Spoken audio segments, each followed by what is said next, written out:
का प्रबंध करो। भगवान कन्हैया कहने लगे, हे माता जी आप हमारे साथ में मेरे प्रिय मित्र सुदामा जी को भेज दीजिए। संध्या होने से पहले पहले ही हम पर्याप्त मात्रा में ईंधन लेकर के रसोई में आ जाएंगे। गुरु माता ने सुदामा जी को साथ में किया है। थोड़े से भुने हुए चना सुदामा जी के हाथ में दे दिए। कहा, सुदामा आप कन्हैया से आयु में बड़े हो, जहां भूख लगे दोनों भाई बराबर हिस्से में चना बांट करके खा लेना। एक दूसरे के साथ में बेटा धोखा मत कर देना।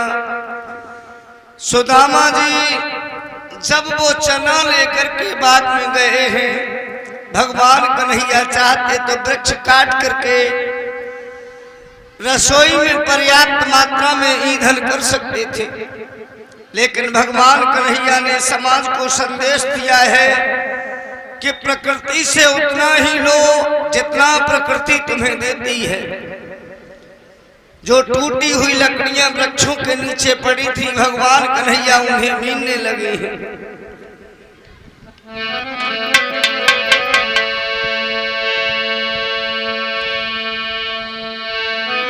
लकड़ी लाने में मगर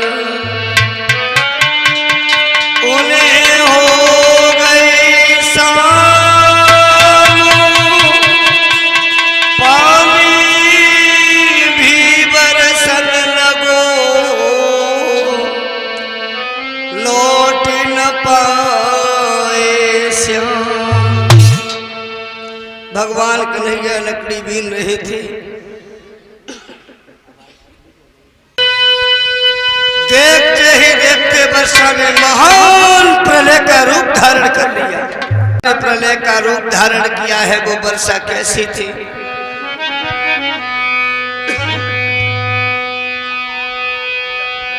आगे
भगवान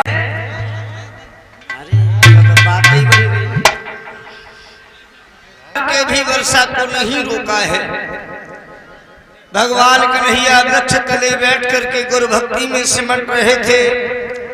उधर सुदामा जी को जब भूख लगती है तो धीमे धीमे सुदामा जी ने चना चबना प्रारंभ कर दिया। भगवान कन्हैया के कानों में जिस समय कट कट की आवाज सुनाई दी है, भगवान कन्हैया कहने लगे, हैं मित्र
कहने लगे हैं कि सुदामा,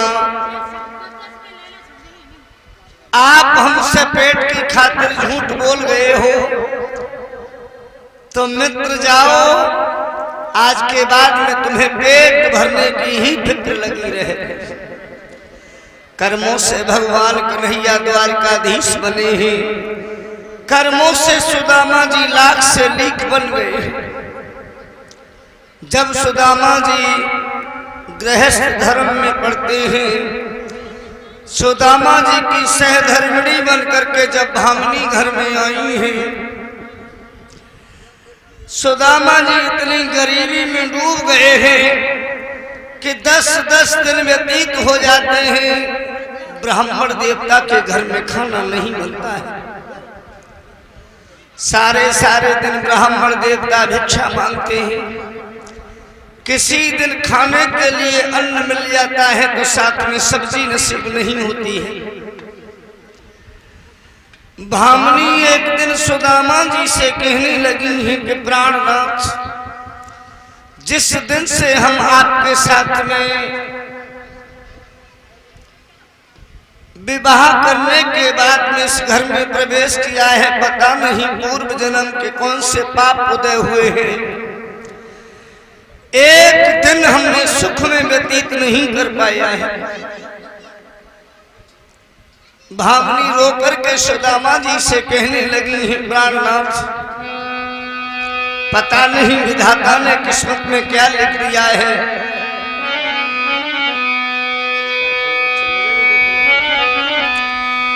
कि सब जन्म बीत गो टोटे में पति ऐसो नसीब, सब जन्म बीत गो टोटे में पति ऐसो नसीब।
समझ गई, कहने लगी हैं कि प्राणनाथ, जिस दिन से आपके साथ में विवाह करके आए हैं, एक दिन सुख में व्यतीत नहीं हुआ, पता नहीं विधाता ने किस्मत में क्या लिखा है, पूर्व जन्म के कौन से पाप उदय हुए हैं,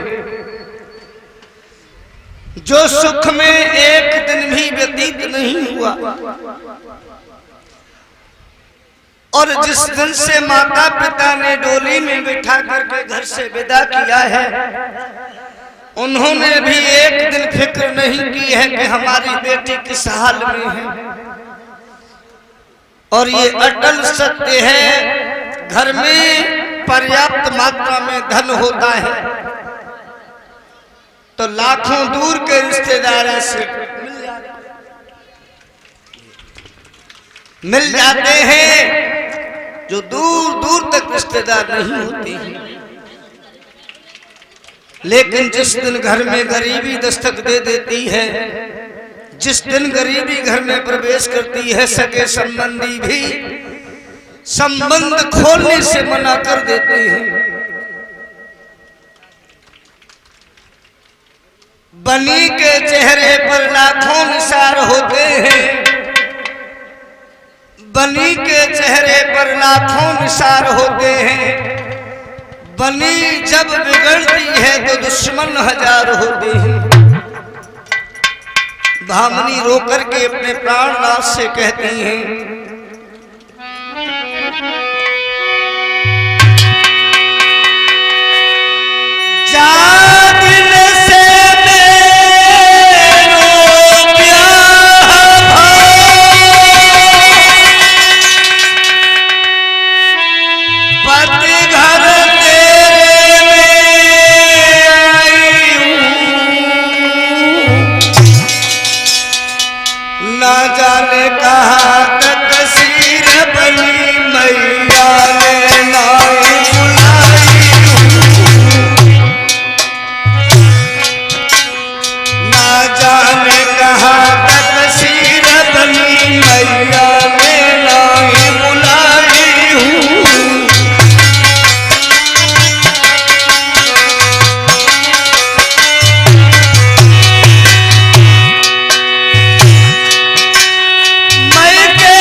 होकर के कहने लगी हैं प्राणनाथ, अब तो ऐसी इच्छा करती है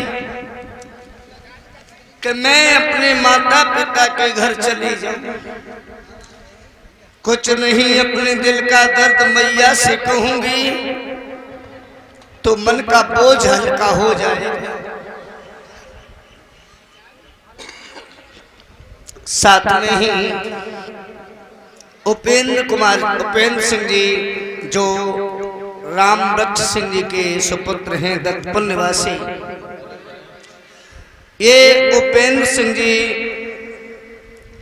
101 रुपए के हार के द्वारा व्यासपीठ पर हमें सम्मानित कर रहे हैं। 101 रुपए का हार और पगड़ी पहना करके हमें सम्मानित करते हैं। साथ में ही उपेंद्र सिंह जी की तरफ से यज्ञपति महाराज जी, परीक्षित महाराज जी व उनकी धर्मपत्नी को 51 रुपए की मुद्राओं के द्वारा सम्मानित किया गया है। बिहारी जी से कामना करेंगे कि बिहारी जी धन धान से हमेशा परिपूर्ण रखें, परिवार में आने वाले बाधाओं को हमेशा इनसे पृथक रखें।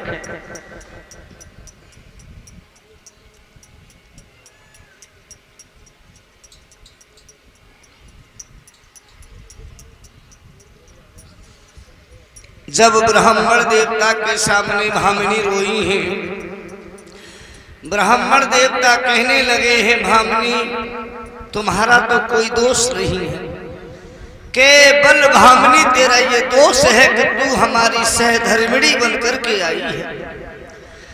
भामिनी जब हम देने वाले से ही झगड़ा कर चुके हैं तो अब आस करें तो संसार में किसकी आस करें। द्वारकाधीश भगवान श्री कृष्ण हमारे साथ शांतिपन जी के आश्रम में शिक्षा अध्ययन कर रहे थे। एक दिन गुरु माता ने हम दोनों भाइयों को ईंधन लेने के लिए जब वन में भेजा था, हम दोनों भाई वन में गए थे। चलते समय मैया ने हमें भुने हुए चना एक पोटली में बांध करके दिए थे, लेकिन मैंने कन्हैया के हिस्सा के चना चब लिए। इसी बात से कन्हैया हमसे नाराज हो गए। भामिनी कहने लगी है प्राणनाथ, कुबेर के कोठापति होकर के कौड़ी कौड़ी के लिए तरस रहे हो, कल्प वृक्ष की छाया में बैठ करके भी आपके हृदय में कल्पना की जागृति नहीं हो रही है। आप कन्हैया से कुछ मत मांगो, कुछ मत मांगना, केवल अपने कर्मों की क्षमा मांग लेना। मेरा कन्हैया इतना दयालु है कि वो तुम्हें अवश्य क्षमा कर देंगे। बचा हुआ जीवन बड़े अमन चैन में व्यतीत हो जाएगा। आप मेरे कहने से द्वारिका चले जाओ, कुछ मत मांगना, केवल कर्मों की क्षमा कन्हैया से मांग लेना। कन्हैया तुम्हारे जीवन को बहुत सरल बना देंगे। भामिनी आज सुदामा जी से निवेदन करती हैं प्राणनाथ, अगर तुमसे कोई भूल बन गई है, अगर तुमसे कोई पाप हो गया है तो पाप का प्रायश्चित भी किया जा सकता है, भूल की क्षमा भी मांगी जा सकती है। आप अधिक कुछ मत मांगना कन्हैया से, कुछ मत मांगना, केवल द्वारकाधीश से अपने कर्मों की क्षमा मांग लेना। कन्हैया तुम्हारे जीवन को बिल्कुल सरल बना देंगे। आज भामिनी सुदामा जी से कहती है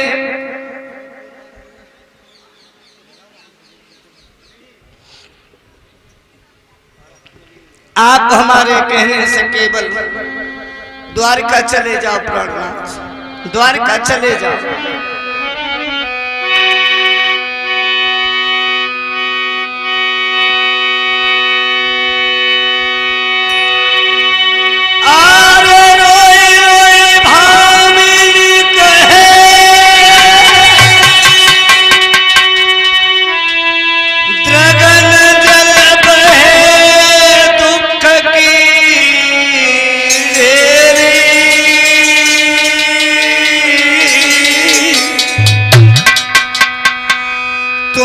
चले द्वारिका जइयो रे मत करियो सजना तेरी।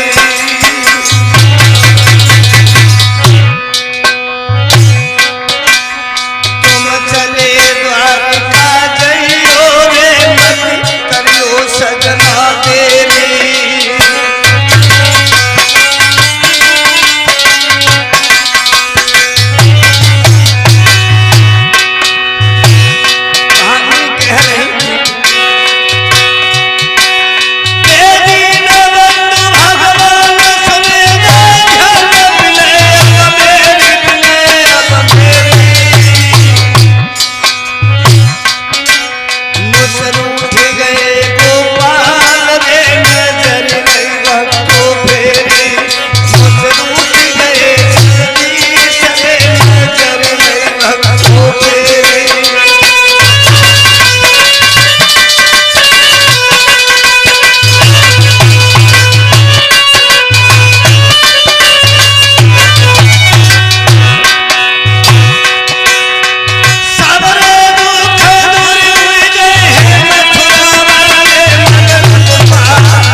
भामनी कहने लगी है प्राणनाथ आप कन्हैया से कुछ मत मांगना, केवल कर्मों की क्षमा मांग लेना।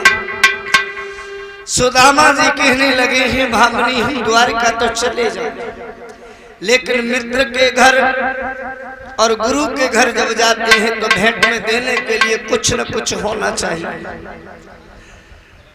मैं तो इतना गरीब हूं कि घर में 2 मुट्ठी अन्न के दाने नहीं जिसे लेकर हम द्वारका चले जाए। भामनी कहने लगी है प्राणनाथ किसी न किसी पड़ोसन का इतना दिल पिघल जाएगा जो हमें 2 मुट्ठी अन्न के दाने उधार मिल जाएंगे, वो अन्न लेकर के आप द्वारका चले जाना। घर में इतना भी अन्न नहीं था कि कन्हैया को भेंट में दे सके। लाचार भामनी घर से भिक्षा मांगने के लिए जिस समय निकली है, इसे कहते हैं गरीबी। गरीबी का एहसास वही कर सकता है जिसने गरीबी को करीब से देखा होगा। गरीबी में आदमी को भिक्षा भी नहीं मिलती है। भामनी जिस समय घर से निकल करके चली है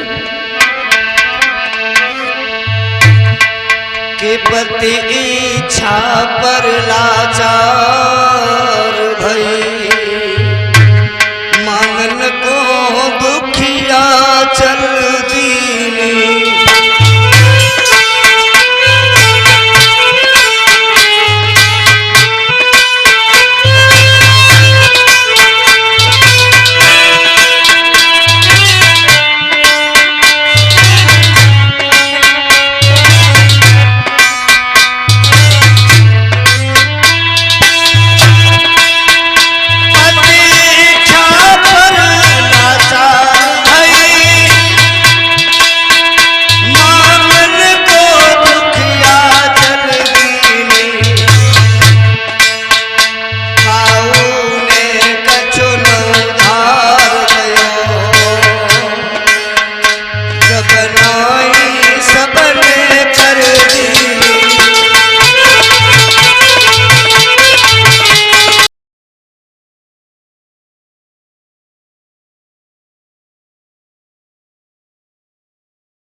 गांव में भिक्षा मांगी लेकिन कहीं के दाने नहीं मिले। एक पड़ोसन के दरवाजे पर जाकर के खड़ी हो गई हैं। हिम्मत न हुई कि पड़ोसन को आवाज मार के बुला सके। प्रतीक्षा करने लगी हैं कि जब पड़ोसन घर में से निकल के आएगी तब अपने मन की बात कहूं। काफी देर बाद जब पड़ोसन घर में से निकल करके आई, भामनी ने हाथ जोड़ करके कहा, बहन, द्वारकाधीश भगवान कन्हैया मेरे पति के मित्र हैं। मेरे पिया की इच्छा है कि वो द्वारका अपने मित्र से मिलने जाना चाहते हैं। आप हमें 2 मुट्ठी अन्न के दाने उधार दे दीजिए। जब हमारे पति द्वारका धाम से लौट करके आएंगे हम तुम्हें 2 गुना करके वापस कर दूंगा। पड़ोसन कहने लगे, क्यों नहीं? 4 दिन पहले मांग करके ले गई थी, अभी वापस नहीं किया।